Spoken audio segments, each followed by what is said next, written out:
Each week, nearly a dozen movies are released theatrically. 40 films a month, more than 400 a year. That's a plethora of cinema. Too much cinema. You'd have to be an addict to see all that, but don't fret. We've got you covered. This is CinemAddicts. Hey everyone, it's another week of CinemAddicts, a new week of CinemAddicts, which is, I believe it's episode 230. I am very excited for this week because, listeners, you are in for a treat. We have at least, I'm thinking, 2 cinematic gems to share with you guys this week. Eric and Bruce, am I correct on this assumption that there are at least two bangers this week? Eric Holmes, what say you? Hold on, let me count. 1, 2, 3, 4. We might have 5. We might have 5. This is the scary thing, Eric. I'm seeing Eric's computer. He's looking at a dark screen. Dun dun dun. So, anyways, what Eric was saying, 5. We may have 5. Bruce, do you agree with Eric on the 5? Oh, Bruce, don't move. A little 2 millimeters to your left. Okay, that is a reference to one of the movies we're covering. Bruce, are there more than two bangers, or maybe 2 bangers this week? What do you think? You know, I don't know. I haven't really considered how many bangers there are this week. I'll see if they bang me while we're doing the episode. Very, very good. Speaking of bangers, at the end of this month for our CinemAddicts Patreon, thank you, Patreon members, for supporting CinemAddicts. We have Eric's pick, which is what is your pick for this month, Eric? Oh, shoot, I forgot. I apologize for always putting people on. I know it. This is like hold on. Quiz show fixed answers. The Untold Story. Am I correct? Yes, the Untold Story. And then I think we got the second one. Do we not? Yes, Bound by Honor. The other movie is Bound by Honor, which is also known as, Eric and Bruce, what is Bound by Honor also? Blood in, blood out. blood in, blood out. As Bruce Perky told me before we started recording, Anderson Cowan has actually invoked the movie Blood In, Blood Out over the years on the Film Vault. Anderson's one of my best friends. I had no idea that he was such a huge fan of Blood In, Blood Out. Eric Holmes is a huge fan of Blood In, Blood Out. What is your history? Don't you have a collection? Don't you have a DVD of this, Mr. Holmes? So that was a movie I saw like a long time ago, and I was like looking for the movie on DVD. I think it was when we started Movie Mainline, or maybe Find Your Film. I could not find it anywhere, but apparently, well, it's weird because I was looking for it for like a year, just kept going to entertainment, could never find it. And then one day I show up and they have like a whole display case with like 30 or 40 of them on it. Apparently it's on YouTube now. Greg found it there. So it went from being like just almost as if the movie didn't exist to now apparently you can find it anywhere. So I went on eBay. Okay, Amazon, if you try to look for Blood In, Blood Out on DVD, as of right now, as of this recording, I could not even find a copy of Blood In, Blood Out on DVD. On eBay, they were selling it for about $14.99, which on Entertainment Mart, I'm assuming that's where you purchased it. Eric Holmes, I'm thinking you probably got it for around $10 or $15, around that. Well, it was at Entertainment, so I can't remember. I think it was probably like $5, and it was pretty cheap. Okay, it was sealed too. Was it sealed or used? It was sealed, I think, but I don't know if they reseal them once they get them used. That's true. And I don't remember. It didn't have coffee stains on the top, so. Well, Blood In, Blood Out will be one of our movies for our Patreon, along with that aforementioned The Untold Story. Now, as far as this week, there's some really interesting stuff that Eric has done a bunch of interviews. He interviewed the producer of Ordinary Angels. We're going to get to a very quick mini review of that Hilary Swank movie coming up about 15, 20 minutes down the road of this podcast. Eric, along with the producer of Ordinary Angels, do you remember the last couple of days who else you interviewed that is going to be on our CinemAddicts podcast feed maybe later this week? Well, today I interviewed the director of Bring 'Em to Me, Luke Spark. And yesterday, as of this recording, I got to interview Barry Pepper. I might say that interview is not that great, only because I went a little too Chris Farley show on him. I'm a huge fan of Barry Pepper. I was all like, dude, you're awesome. Anyway, here's another movie you're awesome in. And, talk about acting, I guess, if you want. He was great. Had nothing to do with him. I was just a little too fanboy on him. Well, I did listen to that interview, Eric, and I'm sorry to say, Bruce, I told Bruce before we recorded that show That Barry Pepper interview is not usable. You can't use it. You were praising him for every single second. So, folks, if you do not want to see Eric Holmes' wonderful, just kidding, wonderful interview with Barry Pepper, no, it was you were not being too fanboyish. I actually listened to it. We're gonna upload it on our CinemAddicts YouTube channel. So, if you want to see most of Eric Holmes's interviews with actors and filmmakers, please subscribe, like, and subscribe to our CinemAddicts YouTube channel. He did a great interview with Barry Pepper and, as of today, Luke Spark. I'm sorry, Eric, you were going to say something else. Oh no, I was just going to bring, when I was talking with Barry Pepper, I really, really, really wanted to bring up Battlefield Earth, because I had like a story about that. Like when it came out, I remember like everyone on it or pooping on it. The family show. Sorry, it's all right. My friend had it on video. And he's like, hey, you want to watch Battlefield Earth? And I'm like, all right. But I remember people crapping on it, but I didn't really follow that too much. But we watched the movie. I was like, dude, that was awesome. And then later on, then you start hearing everyone talk about how bad it was.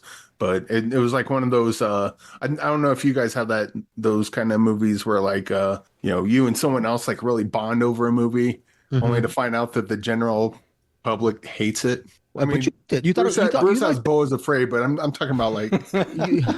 But you like Battlefield Earth. You said what was the? Yeah, I mean it's not a good movie. I went back and rewatched it recently, and it's not a great movie, but it's still like people talk about like, oh, it's the worst movie ever made. It's like, oh, I seen Cow. Okay, so it's at least a 3-star film for you. At least a 3-star film, right, Eric? Yeah, I would say so.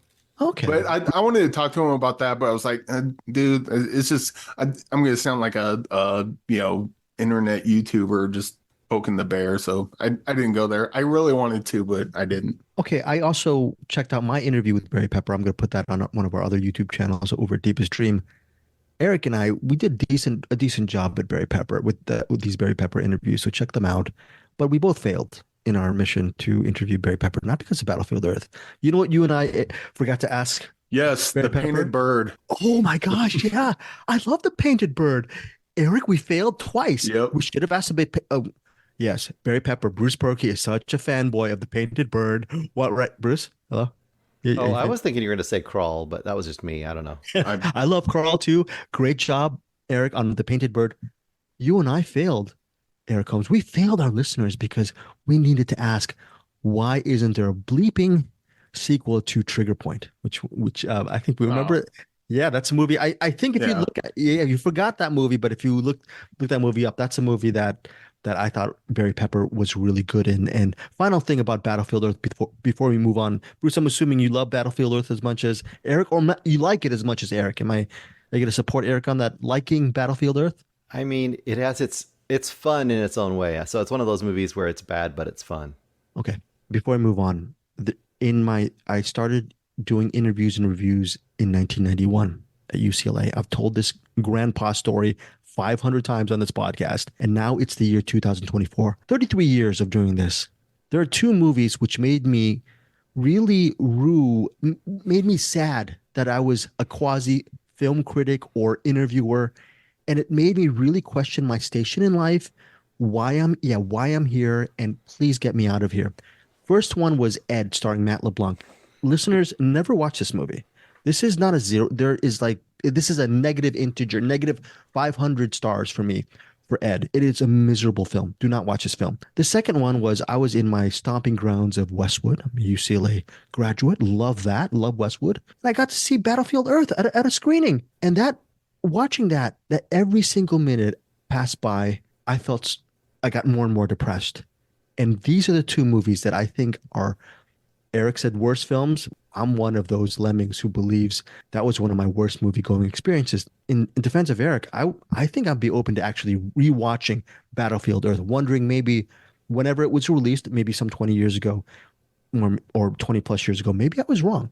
Maybe I was wrong on Battlefield Earth, and maybe I might go on Eric's camp and give it 3 stars. So, well, you would be wrong about being the worst movie ever made, but like again, it's not a great movie, but it's just one of those silly movies. Like, and who knows? Maybe during the recommends, I might be talking about one of those. Yes, and after we were done with recording, we're going to also do a little bit of a spoilerific 5-minute spoilers regarding the end of Bring Him to Me, because Eric and I both interviewed the director Luke Spark.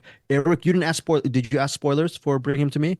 No, I did not. Good, good, because I actually asked about the ending of Bring Him to Me. For our Patreon listeners, you'll get early access to me and Eric talking about the end of this Barry Pepper movie. No, we'll not talk an hour about Battlefield Earth. I refuse to do it. Yes, Eric. I did bring up, because Luke Spark is the director. He's also the editor and the production designer. So I did get some production design talk in there, which normally you don't get with the director, but I got that with him.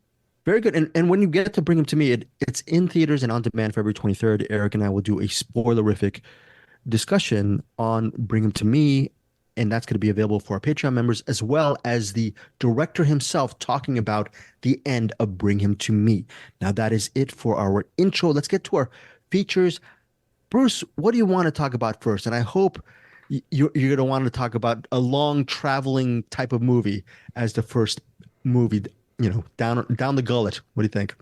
No, I think we should work up to that. Let's start okay, good. Red Right Hand. Wait, that was going to be the big awesome movie of the week. Okay, Red Right Hand. It's directed by Ian and Esham Nelms, the Nelms brothers. They are amazing. I love these guys. They directed Fat Man, Small Town Crime. I believe Eric enjoyed Fat Man as well. I know, Bruce, you didn't. Orlando Bloom, he plays this guy in, what's it, around Kentucky, around wherever they call the hollows, right? The hollers, right? The hollers. And it's in one of these hollers, and it's a sort of Appalachian country. And you see him sort of trying to do pull-ups. He's really buff. It starts off with him in a cabin driving to the nearby farm area of his brother-in-law, played by Scott Hayes, and his niece. His niece is like around 12 or 13-ish. And everything seems like a nice family outing. They seem fine. There's a couple of things, though. The father, his brother-in-law is a bit of an alcoholic, because the brother-in-law is very, very sad over the death of his wife from an overdose. So they're suffering a family tragedy. It starts off the first several minutes you're thinking it might be sort of a family drama kind of thing set in this small area in Kentucky, but it eventually evolves into something else, because there is a woman named Big Cat, played by Andie MacDowell. She is a crime lord of the local area, and she's owns pretty much the drug business, the corruption business all over town. Everyone is pretty much under her thumb. Doesn't matter where you are usually going to be under the thumb of Big Cat. And Big Cat has her own motivations for wanting Orlando Bloom's character back into her good graces, and she is holding his family, not literally hostage. She has her men bullying her Orlando Bloom's family, and unless Orlando Bloom comes back to work for her, then the family is going to be harmed. That is a premise of Red Right Hand. It looks like a revenge crime thriller. It has those moments. I believe it's a little bit deeper than that. It has some really cool moments in the movie. Again, the Orlando Bloom character, his name is Cash. So basically the movie is Cash versus Big Cat and her really bad men. Again, directed by brothers Esham and Ian Nelms. So first off, Bruce, your thoughts? Yeah, I actually enjoyed this more than I thought I would.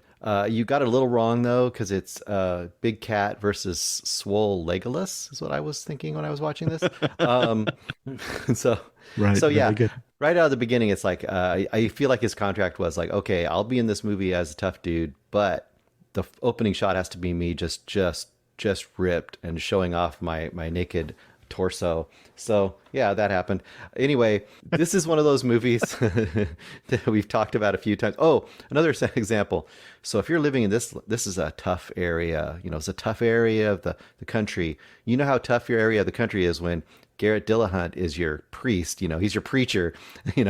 That's going to tell you that something's not right in this town.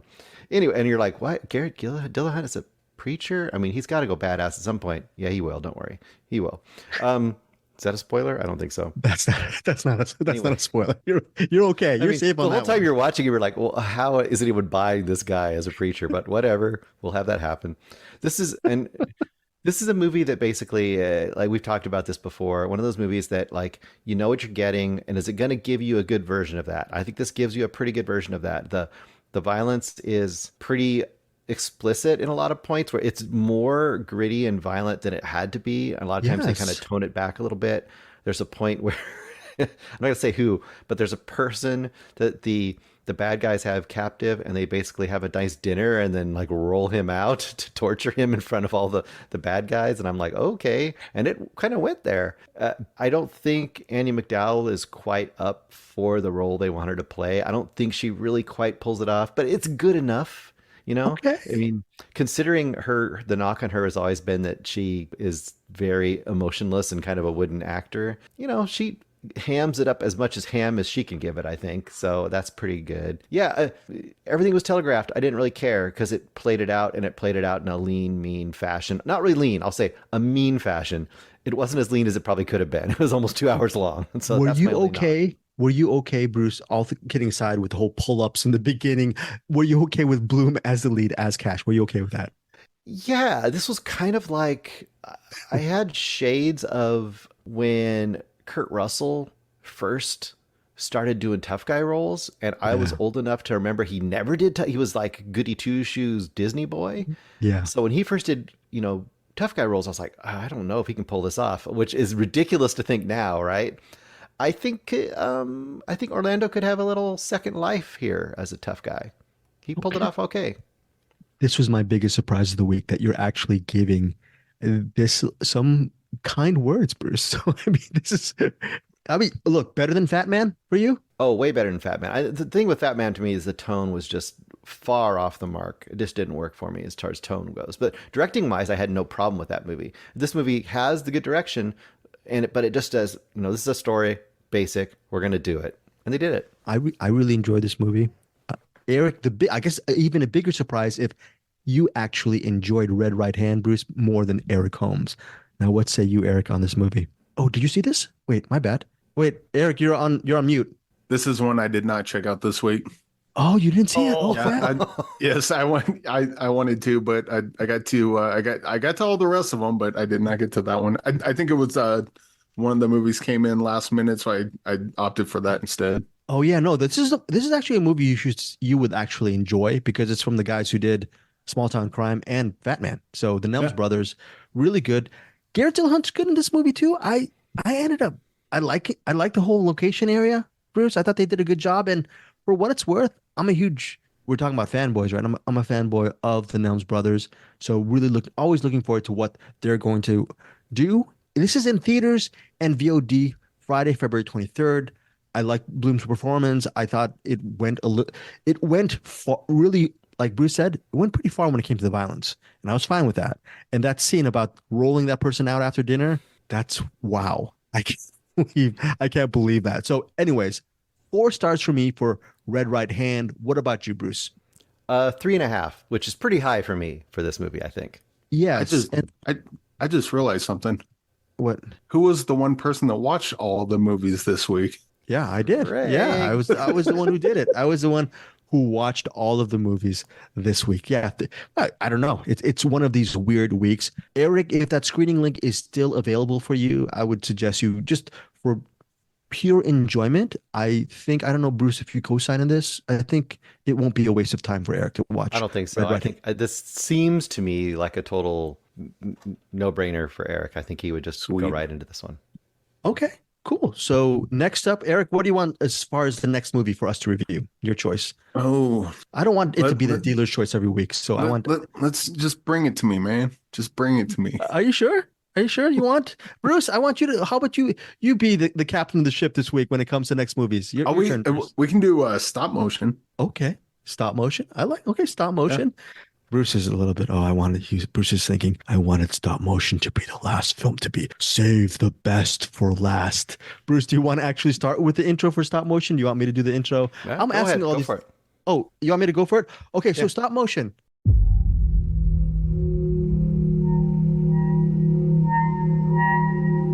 Such a morbid imagination, bringing dead things to life.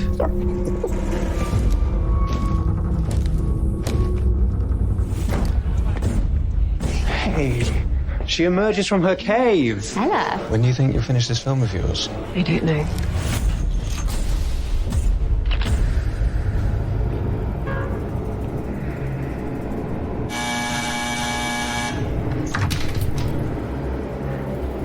What's all that stuff? It's called stop motion animation. What do you think?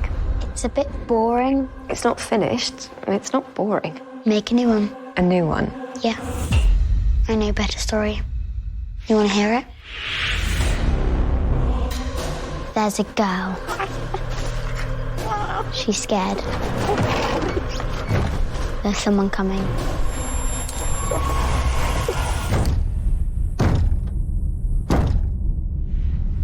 Who's coming? The man no one wants to meet. The Ashman. But you could bring it to life.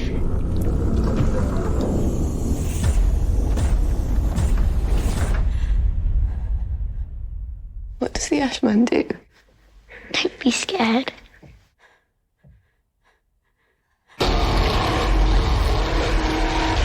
Whatever it is you think you saw back there, it's not real.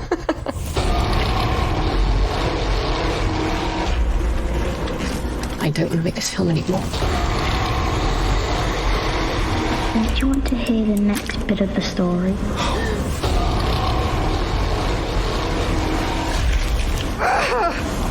I want to go. I want to go. What happens when it takes on a life of its own?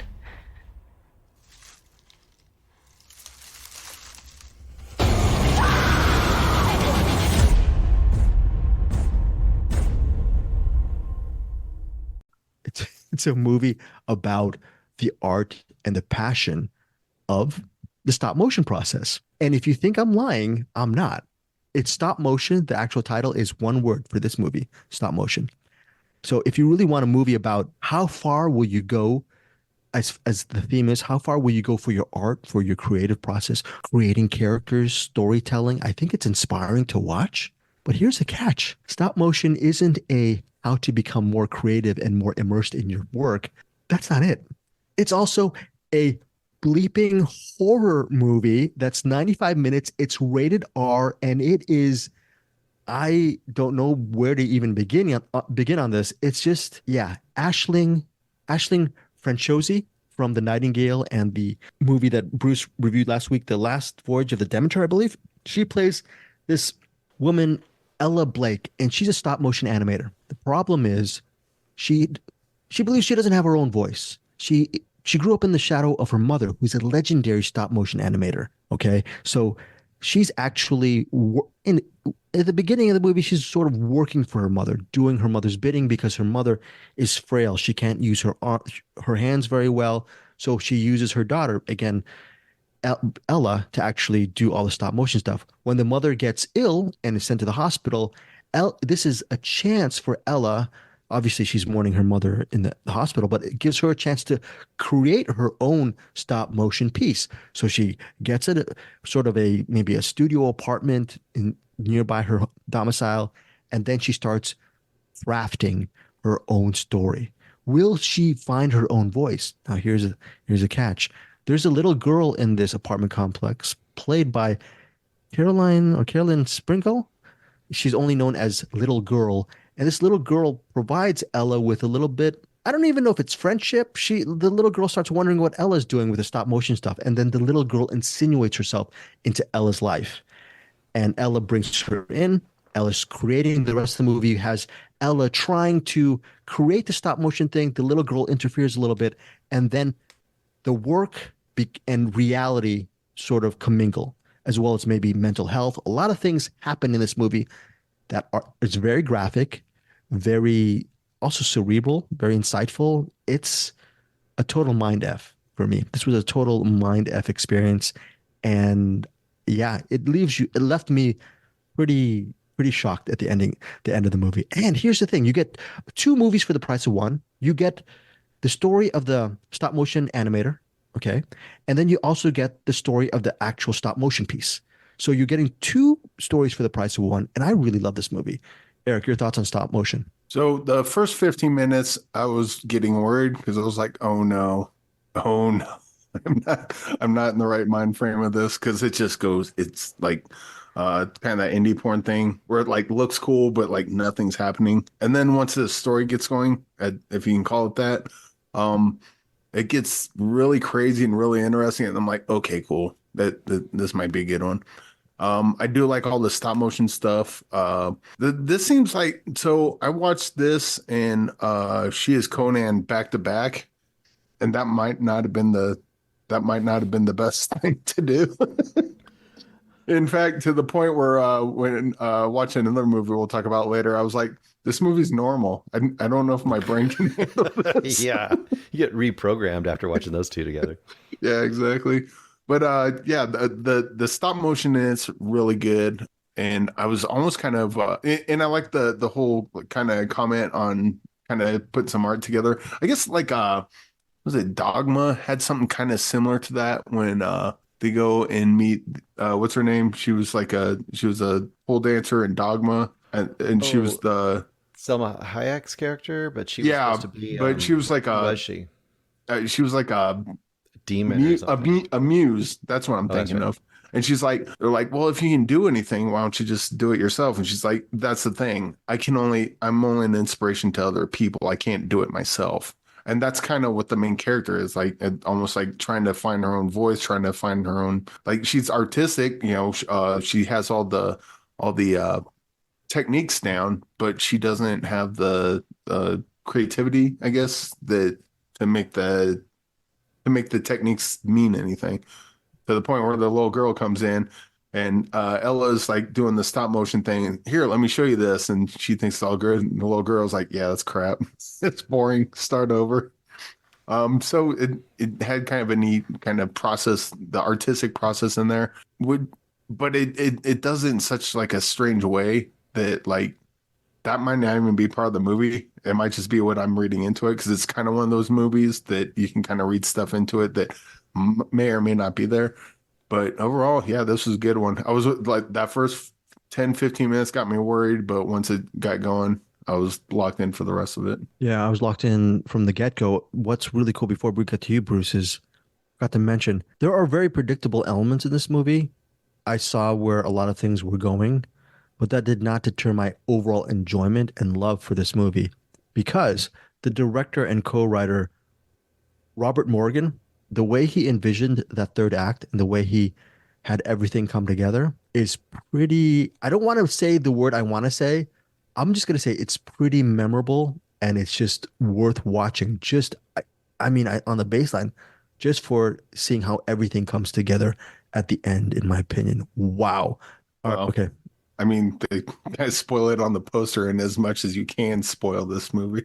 Oh, very good point. Very good point, Eric. Yes, Bruce. Yeah, I love this movie. First of all, I'm a sucker for stop motion. I loved Ray Harryhausen when I was a kid. I think probably the first film person I knew the name of was probably Ray Harryhausen, as a child. So I'm a sucker all the way from that.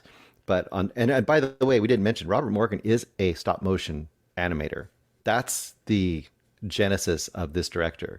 This director's other work is almost fully stop motion to the point I watched one. It's about a 25-minute one that's considered one of the grossest, bizarre stop motions ever made, called Bobby Yeah. You can find it on YouTube, which is kind of like his own weird version of Eraserhead in some ways. He also did another stop motion thing called Belial's Dream. And if you know who Belial is the twisted brother in the basket case. So this guy's got a history of animation first. Anyway, yeah, I love this movie. I think this movie does really interesting things. And kind of like Eric said, some stuff you've seen before, but you've never seen it quite like this. Like I've never seen stop motion incorporated and insinuated into the story quite like this. And I think one thing that's really genius about the story and why it really works for me is when a little girl comes in and tries to kind of like influence her artistic vision, it sets up a core structure that helps tie you to the story and not let it be fully afloat in surrealism. Because the little girl starts telling her a story, 1 night, 2 nights, 3 nights. The structure is her story she's going to tell, and she wants the woman to animate is in 3 parts, but she won't tell her each part until it comes time for that to happen. And each part includes a sort of escalation. And by building that structure into here, I think for the audience, it gives you a little bit of grounding, and it also gives an automatic tension to the narrative flow of this movie. So I think that's really, really great. And then on top of that, there's if you're creeped out by kind of creepy, I don't know, sober like Tool stop motion animation kind of stuff, this is going to be way nope material for you. And also I think there's stuff in here. There's some really simple violence that is very hard to watch. Just simple wound violence that I'm not going to leave it at that, that's really tough. I was surprised at how tough it was. Even though it is a horror thriller, you were expecting some, it really does go there. And yeah. I think this is going to work for people and this is going to be some touchstones. I'll say it doesn't like any of these, but I think if these movies kind of work for you, I think this is going to the same kind of pantheon, like the movie May, if you've ever seen that movie, the movie Repulsion. I think it has some things going on with Repulsion. I think it has a little bit of Peeping Tom, a little bit of that's in there too. And the word, yes, the word armature. I never thought the word armature would be especially creepy. And I'll point out one other thing, the sound design in this movie. There's a sound that the armature makes that's used in very unique ways later in the movie. And I'm assuming you guys all caught that. No, I did not catch that. Wow. But you know how when you use armatures, they have kind of a squeaky, kind of a little, because you're moving like this metal thing. There are non-stop motion things being moved in the second half of this movie that make that sound. I got something kind of similar to that, in that the sound design was distracting for me early on. And then I picked up, like, when they started showing the stop motion stuff, you notice like the sound design's heightened because they're animated, they're not making noise. So you got to create the noise. And then it goes back to like the live action stuff, and then the sound design keeps doing the same thing. It's almost as if like the sound design is mimicking animation sound design even during the live action parts. Yeah, like everything's kind of heightened. It was really distracting at first, but then kind of as it went on, I'm like, oh, okay, I see what they're doing there. Whether I don't know if they meant for that, they almost had to have, because it was almost too obvious that that's what they were doing. Yeah. Well, you mentioned Repulsion, and Catherine Deneuve, she's so good in that movie. And it's one of these things where we can't overstate the point. Aisling Franciosi is fantastic in this film. A lesser actor wouldn't. This needs a very strong actor, and she's fantastic in the film. So enough said on that. Yeah. So ratings on stop motion, Eric. I'll probably go 4.5 on this. I think if they could have got to it quicker, probably would have been a 5-star. But I mean, hey, 4.5 still good. That's so very excellent. I'm gonna just copy you, Eric Holmes, and I'm gonna say 4.5 stars for me. Just loved every second of this movie. Bruce mentioned the sound design as well, and it's just one of these things. When you mention armature, that's just one of the many elements that I think on my first view of this movie I did not catch. So I think maybe even on a second watch, this might be even a deeper experience. What about you, Bruce? Real quick, Bruce mentioned it earlier, but I do want to point out the Tool video aesthetic to the stop motion parts. And I really, really, really want to watch this director do like a full, like Mad God, full feature, all stop motion. I would say go back and watch Bobby, because that's like 25 minutes long, and you'll see what he can do, and you'll be like, oh wow. Well, what I'm saying is like I want the full meal, like the full 2 hour, 2.5 hour, like 3 hour. I'll watch a 3 hour movie of this. Yeah, I'm 5 stars on this easily the best horror movie of the year so far to me. So we'll see how it holds up by the end of the year, but I'd be surprised if this doesn't make it to my top 10 at least of the year. Wow. This is, if you had any time, this would be one of those eager rewatches for you, Bruce, I'm assuming. So yeah, this is one I want to dive into and really like look at all the little things that are happening in here, because I know they're there. Okay. Very, very cool. Next up is a movie that Eric and I did called Bring Him to Me. And Barry Pepper, who we talked about earlier from Battlefield Earth and Saving Private Ryan, so many wonderful films. He plays just this guy.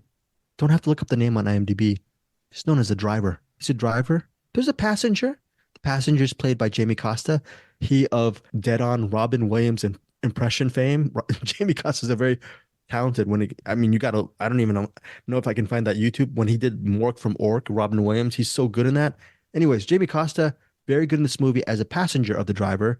The driver and the passenger, they did a sort of heist regarding Sam Neill's character. They earlier on, they went on the heist with the driver, the passenger, and someone else. That mission sort of went south. Okay, even though they absconded with the treasures, it did sort of go south. And now the driver is tasked with driving the passenger to the actual meet point of the crime boss, played by Rachel Griffiths. And we're assuming the crime boss is really pissed off at the passenger, possibly.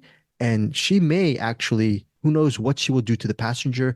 He may be being driven by the driver to a very fateful final moment for him. So the movie covers what happens between after the heist and then the following day with a drive to the to the crime boss. A lot of things happen during that drive, and it's very interesting. Eric, your thoughts on Bring Him to Me? Again, it's almost a two-hander with Barry Pepper and Jimmy Costa. A lot of it is with them in the car talking or just getting to know each other.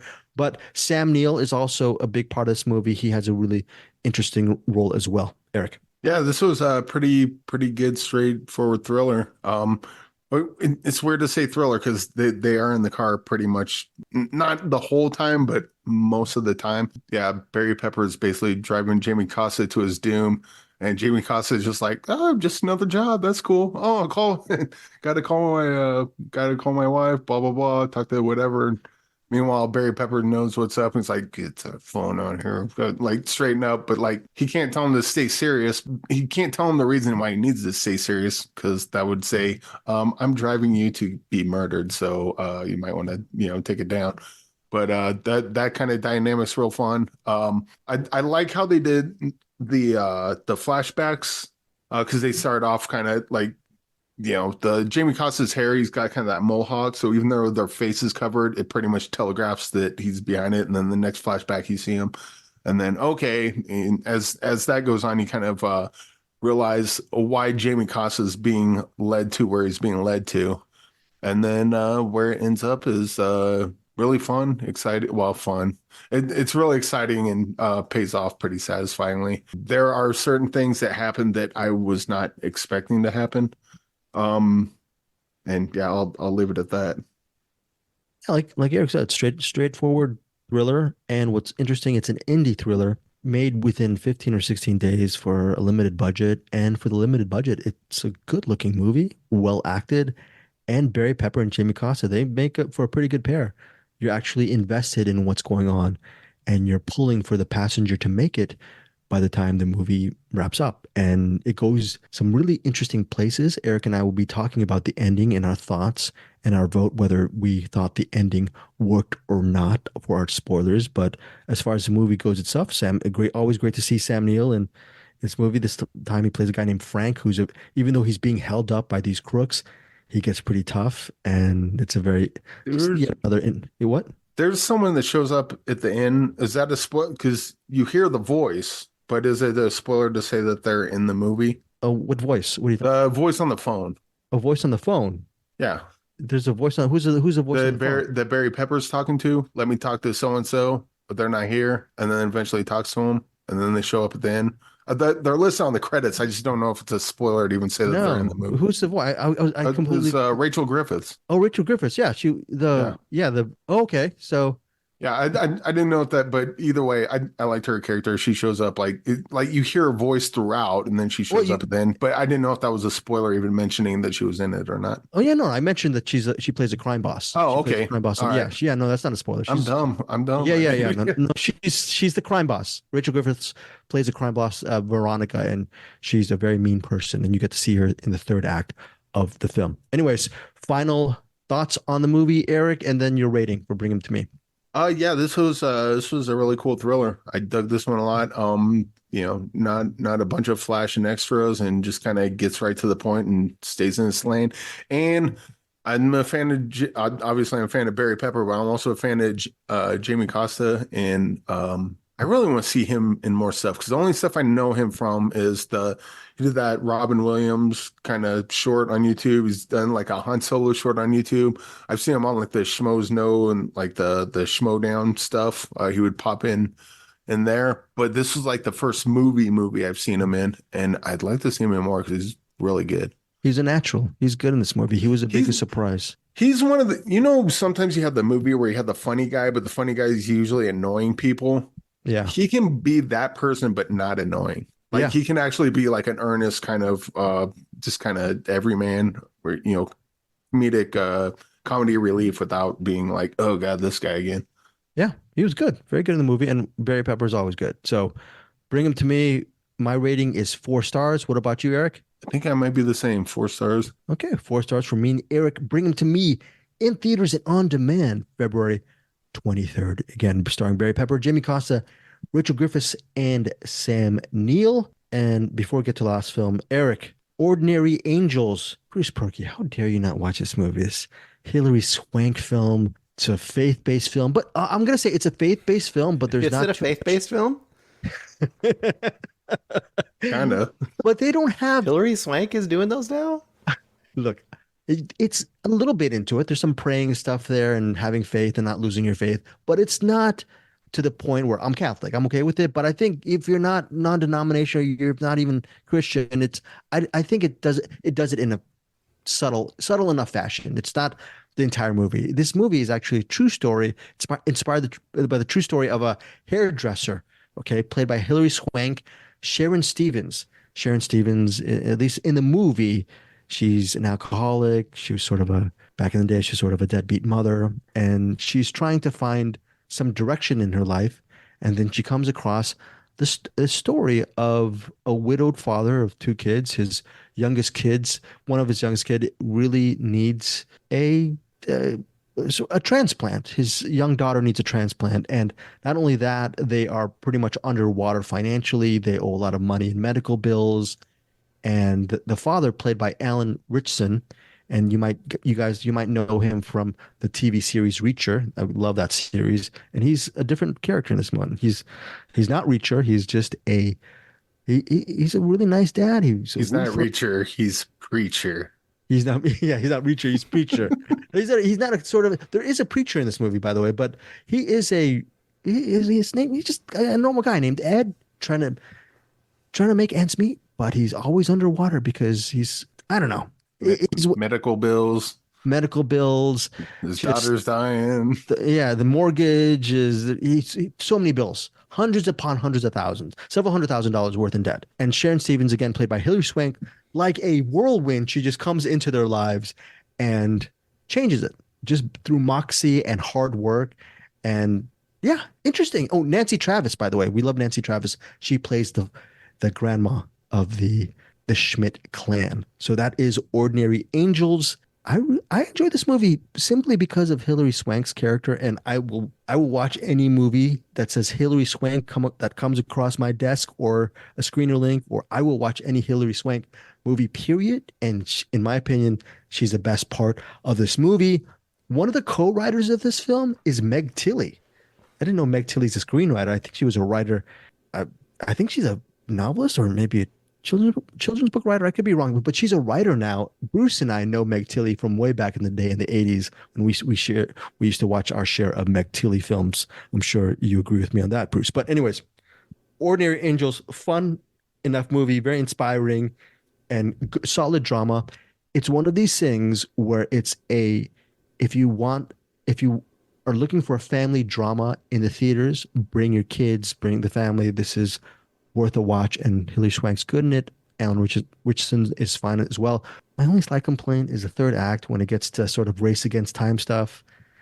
There was very little Hilary Swank in the sort of towards the third act, understandably so because it's a race against time. But I wasn't really too into the third act as much as I was whenever Hilary Swank was not on the screen. I liked the movie a little bit less. My overall rating for Ordinary Angels is 3 stars.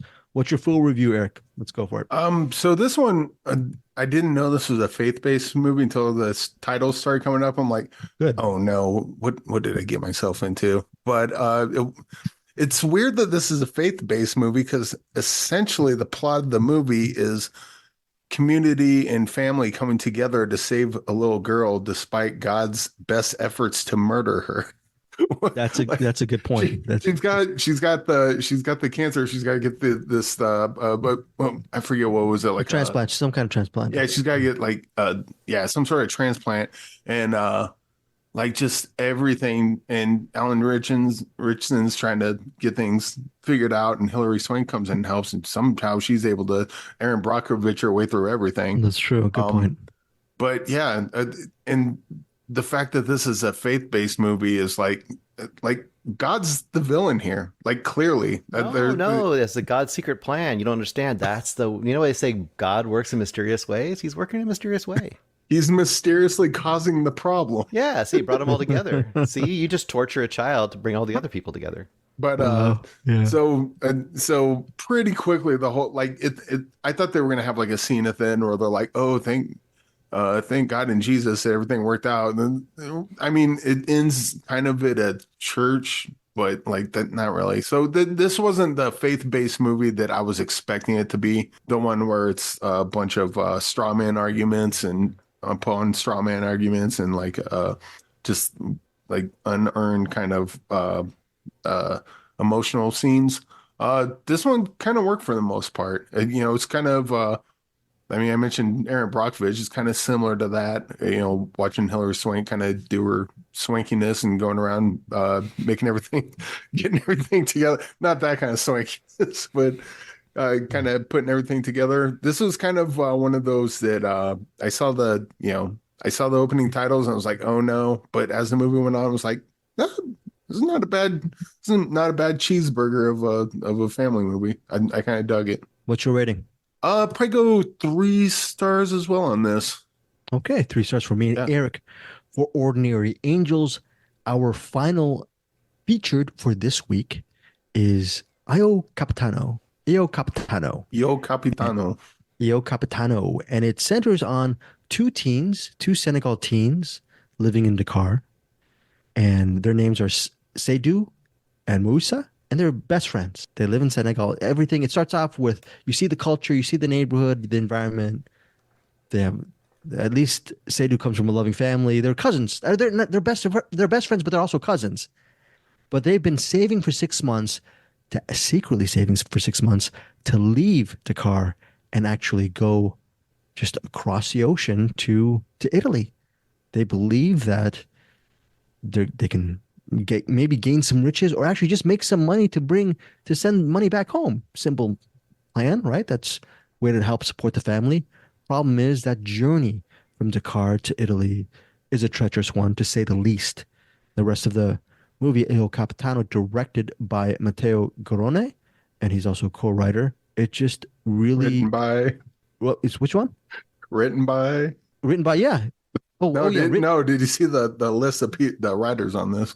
Oh, no. There's like 7 or 8 writers on this. Oh, my gosh. You're right. There are... Well, it says here collaborating writers. So there's actually 3 other written bys and then collaborating writers, which is interesting. There's about 6 or 7 more collaborating writers. So to Eric's point, there's about 7 or 8 writers. Be curious what that's all about. I think I know. Oh, you know? Okay. Well, I think because I saw an interview with Matteo, and he talked about how this movie is not a true story, but there's a lot of the events in here are true stories from different people. So a lot of the things you see are like pieces of this movie are true stories. So I'm guessing the contributing writers are the different people who told their stories and became incorporated as this full single story.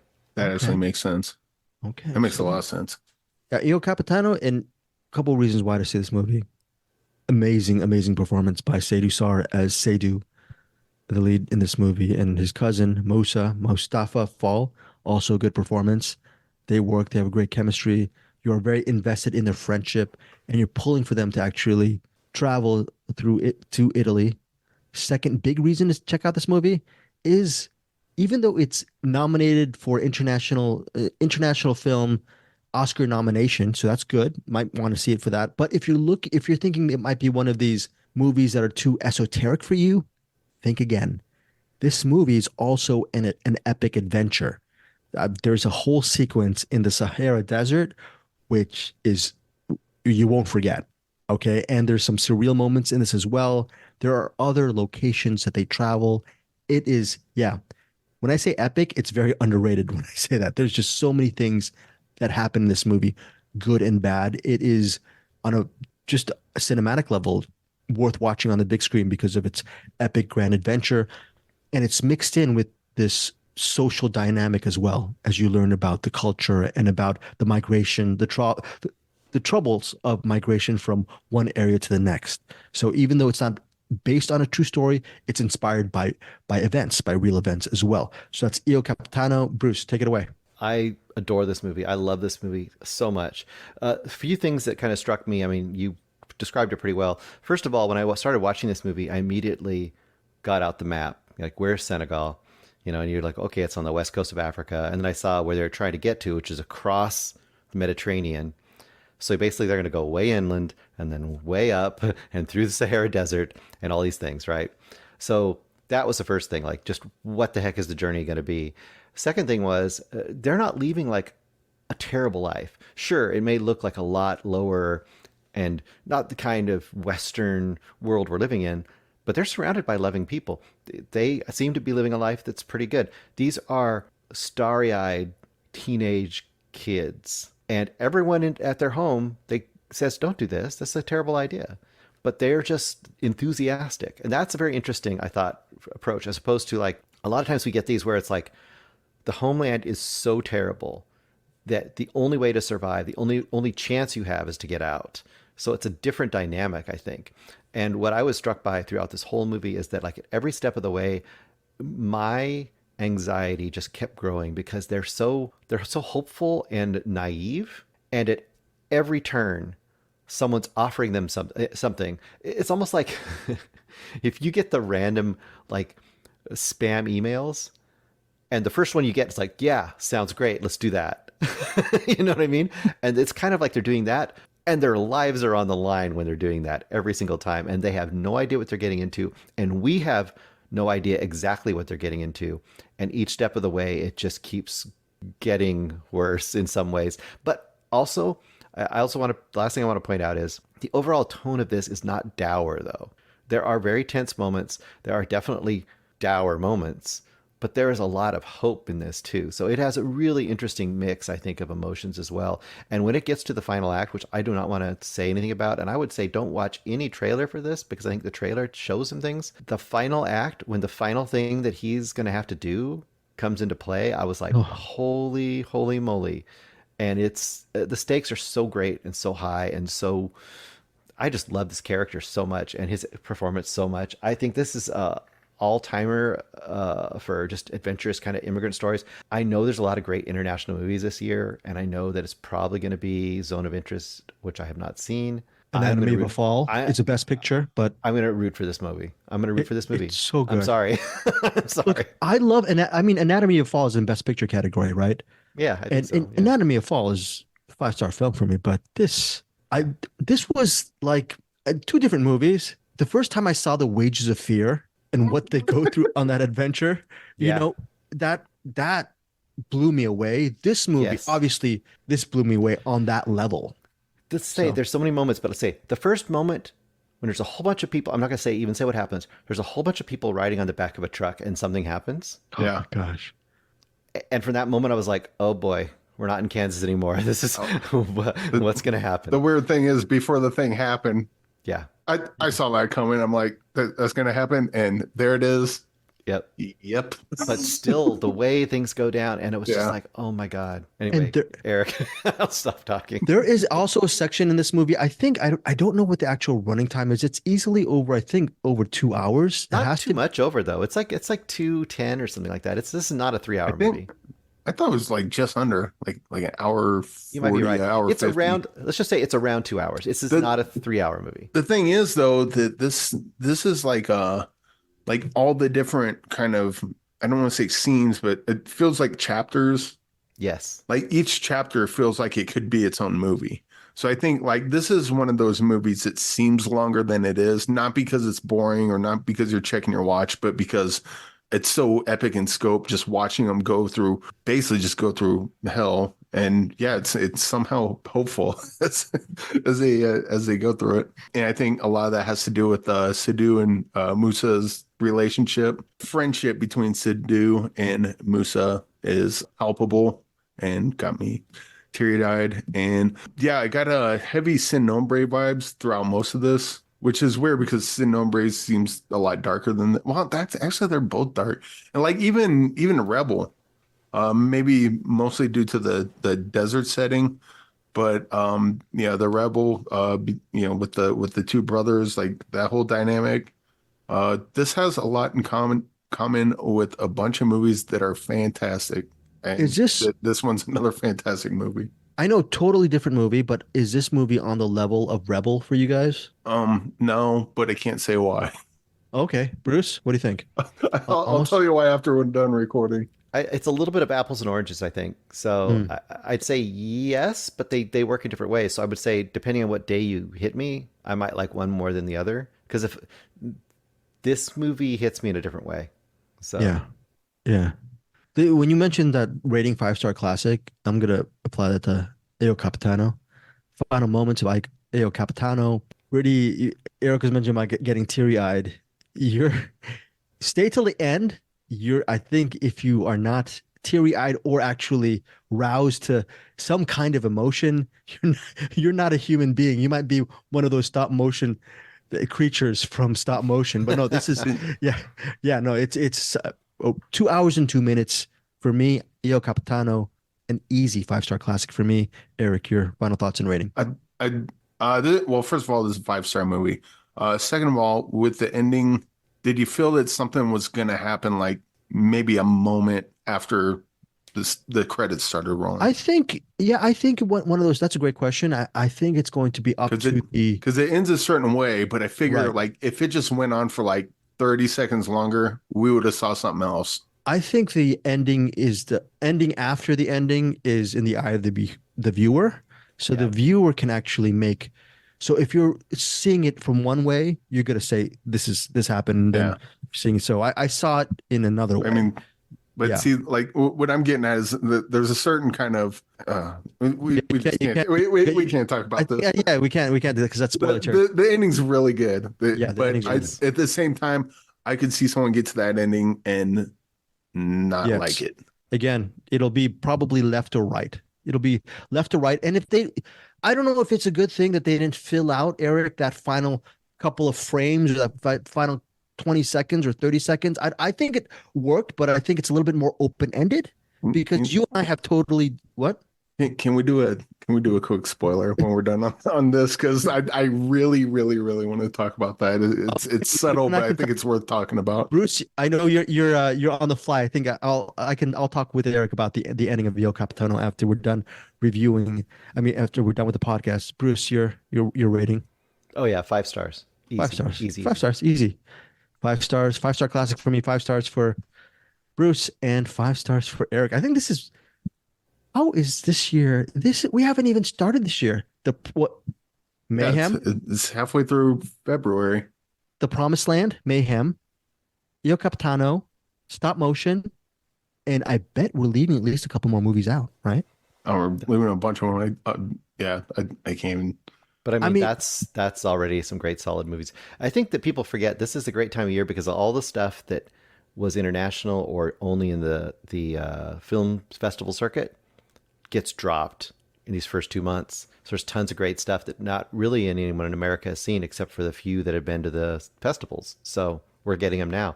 If you aren't going to the theaters, or if you're going looking for these odd movies or for the streaming choices that are coming out for on demand, there's a ton of great stuff. You just have to look for it. Right. And here's the thing. Look, Stop Motion, it's only going to be in theaters on Friday. It'll eventually be on streaming very soon. Sure. If you want that, like you said, repulsion, if you want that Roman Polanski paranoid, crazy, oh my gosh, what's going to happen vibes, this is worth watching in the theaters.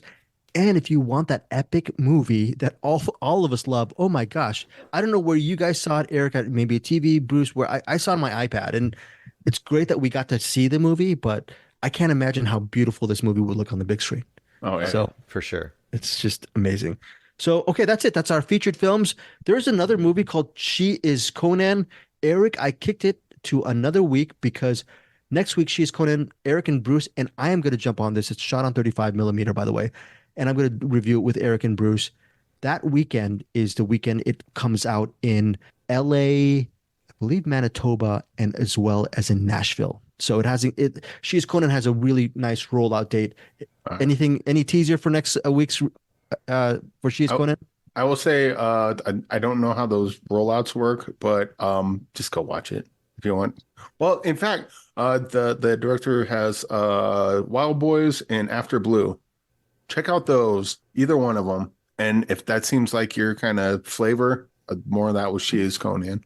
And let's just say this: Eric Holmes is a huge fan of Bertrand Mandico's films, and we're gonna dive deep into She's Conan next week, and that should be interesting. There's gonna be a box movie for what is the box movie next week, Bruce? Are we doing the box movie next week? Because next week we're doing our Patreon. Oh, Prince of the City. How did you get that Prince of the City? It's getting kicked off one more week. It's a 3-hour movie. I don't want to try to squeeze it in. We'll get it. We'll get it the week after. Okay, Bruce, are you telling me we got a three? You can't do a 3-hour blood and blood. How am I going to squeeze in my other 3 or 4 movies in a week? Okay, Prince of the City will be in 2 weeks from now. By the way, that movie is suggested by Mark Ponting. And also, we have a couple of box picks that Bruce will have to add to the box. That includes Bring Him to Me director Luke Spark. He suggested the Hulu film Palm Springs. And then Barry Pepper Bring Him to Me suggested that Akira Kurosawa film Dersu Uzala. Thank you, Eric, for collecting those for Bruce Berkey. I was telling Bruce that you and I do a bad job.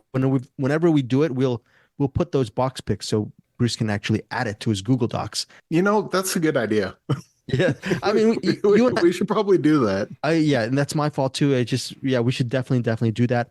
We have a couple of recommendations. Bruce, do you want to do a recommendation before we go, or you want to save it for next week? Yeah. Okay, we can do these fast. Yes, do these fast. Before we get to you, Bruce, and your 3 lightning round recommendations, let's get into a lightning round recommendation from Eric Holmes. He has a 5-star banger in the midst.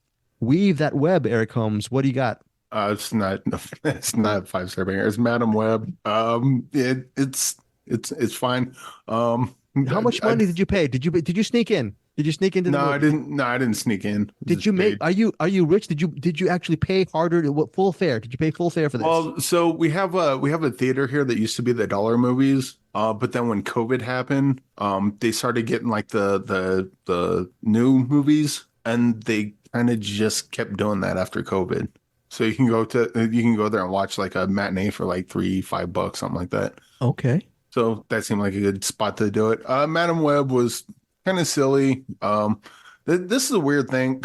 I heard a bunch of people crapping on it, and I thought, because like I love Iron Man 3, everyone hates it. What's another? Batman and Robin's best Batman movie, but everyone hates that for some reason. Why is Batman and Robin the best movie out of all the Batmans, including the it's just a kind of a take on the Adam West Batman series. It's silly, it's stupid and funny, and I think people are like, I want the dark, gritty Batman. I'm like, you didn't watch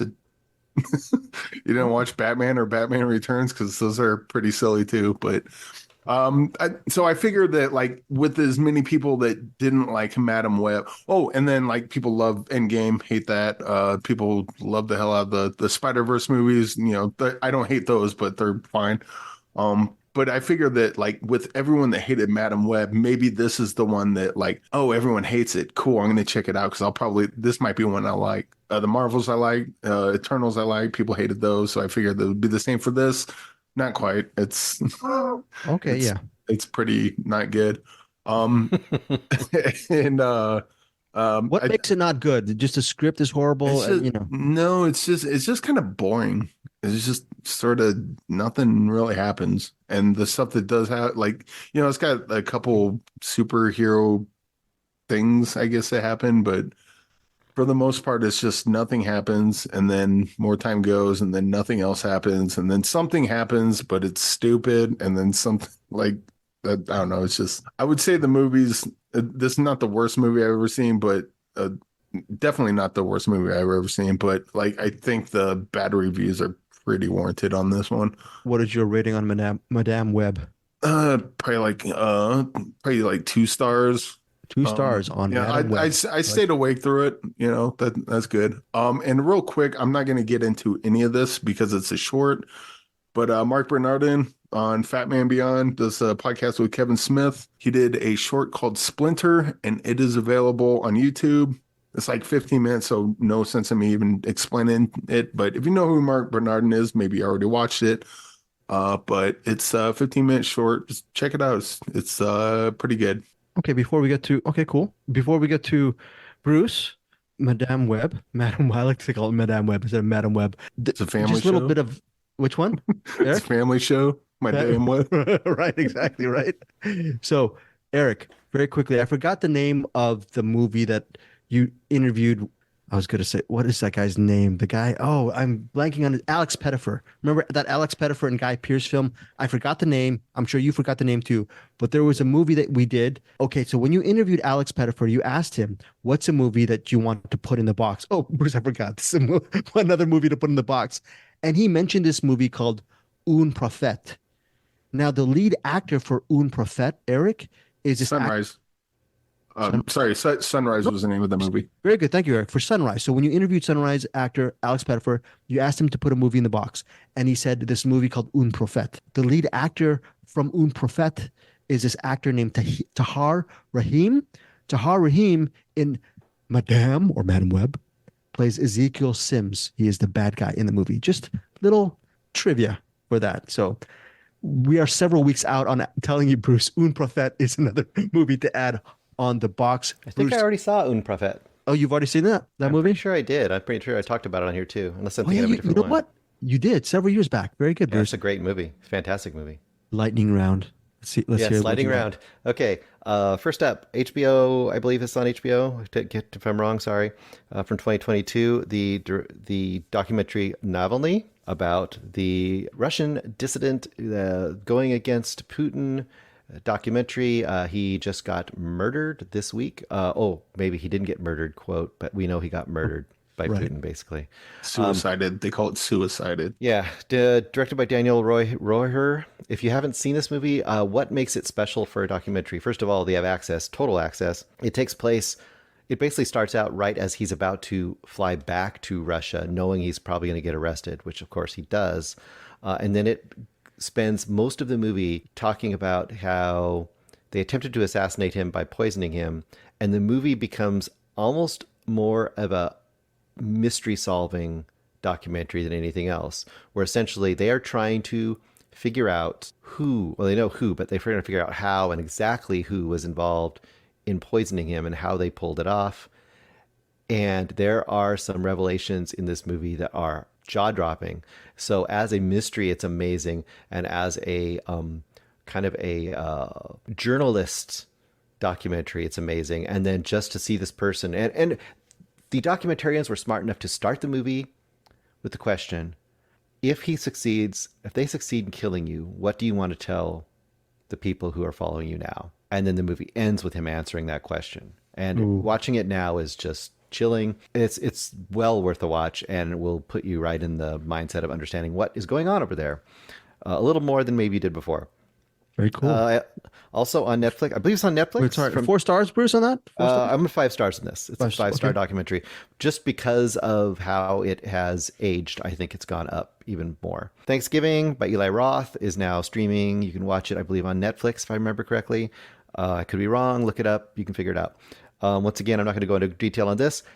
It's been a long time since we've had a very solid slasher movie that is a pure old school slasher movie. Good kills, dumb characters, silly sometimes, fun sometimes, gory sometimes. If you like slasher movies, it's a great movie. I'm not a huge slasher fan, but I still enjoyed it. Probably my favorite Eli Roth movie, or at least right up there. I wish it had a little more. There's a couple great scenes. There's a scene in a Black Friday like stampede, and you saw this too, right, Eric? I think I remember you saw this. And there's a great scene at a Thanksgiving parade. I think if it had a little more of that energy throughout, I'd even like it more. But for me, this is 3.5 stars. This is a easy. You're hanging out around with friends and you want to watch a silly horror movie, but you want to have it be a little better than just crap. This is where you go because this is a lot of fun. Very Speed cool. round. Last but not least, Rye Lane. This was one I hopped on in just the last 2 days because Anderson and Brian on the Film Vault could not go on enough about this movie. They just watched it last week. I believe it's on Hulu. It was from 2023, directed by Rain Allen Miller. This is a great rom-com that kind of gets out of the mold. And I think for people who don't love rom-coms, want to see something that's actually kind of sparkles and is in that realm, this is a great way to go. This basically takes place at an art gallery opening, and Dom, our main character, has been broken up with, and he's still not over it, and he's crying in the bathroom. And it's a all-use bathroom, so women and men can be in the bathroom. And he's crying and sobbing, and the woman, Yaz, sees his feet under the stall. He has like pink Converses. So she talks to him through the stall, but doesn't actually meet him. But then when they're out in the actual art showing, she sees the shoes again, and then she sees him, and they meet. And then probably 90% of this movie is the extended one-day sort of date hangout that the two of them have. Totally charming. They meet a whole variety of characters, including his ex and their parents and other friends. It's just two great characters, great comedy, and a very, very bright, active, semi-teetering on surrealist kind of energy this movie has, where there'll be things like they're walking along the street doing stuff, and the background characters kind of almost chime in or comment on it in a weird way. It's not as quirky as a Wes Anderson. It's much more grounded than that, so I don't want to worry you if you're thinking Wes Anderson. This is just vibrant, fun, and totally good watch. I go like 4 stars in this. Okay, 4 stars. All right, cool. That is the lightning round. Thank you, Bruce, for, I don't know, that adds like 3 movies that you've seen, like 8 movies, I think, the last week. That's a lot. Like that is a lot. And I'm looking at 2 stars from Eric on Madam Web. My gosh. I mean, that was like watching 8 movies. I still want to watch Madam Web after all that I've heard about it. It's the thing is, it's not like granted, like we talked about Battlefield Earth. Like Battlefield Earth is bad, but it's fun. It's silly, it's fun. Madam Web's like bad, but it's also kind of boring through most of it. That is very, very tough. I don't think I'm gonna. We'll see. So I guess that's not going to be one of your favorite superhero movies from this year, Eric. I would say with Madam Web, wait till like scenes show up on YouTube, and then look up the opening scene in the jungle. That's kind of cool. That's it. Yeah, that's it. All right, that's it. All right, folks. Before we go, anything you want to say before we get out of here, Eric? And then you and I do a little spoiler. Yeah, check out Splinter. Mark Bernardin's short, 15 minutes, really good. Yeah, I can't really talk about it because if I explain it, it's the short. It's hard breaking it down without just saying everything that happens in it. If you want to check out some CinemAddicts and Find Your Film merch, go to findyourfilmpodcast.com. Check out some extra entertainment news over at our website, findyourfilms.com. CinemAddicts for our YouTube channel. There's a lot of different stuff. I'll put it up on the show notes. Final thoughts, Bruce Berkey. I would say you have great choices this week. If you're stuck trying to decide between Stop Motion and Yo Capitano, as much as I love Stop Motion, I think you have to see Yo Capitano in the theater. Honestly, I say go watch both, but you got to see Yo Capitano if you have to make a choice. Yo Capitano! Bruce! Yes. Yo Capitano! Eric! Captain, my captain. Love it. We'll see you guys next week. And, of course, here's Claire. Goodbye, everybody. Thank you for joining CinemAddicts.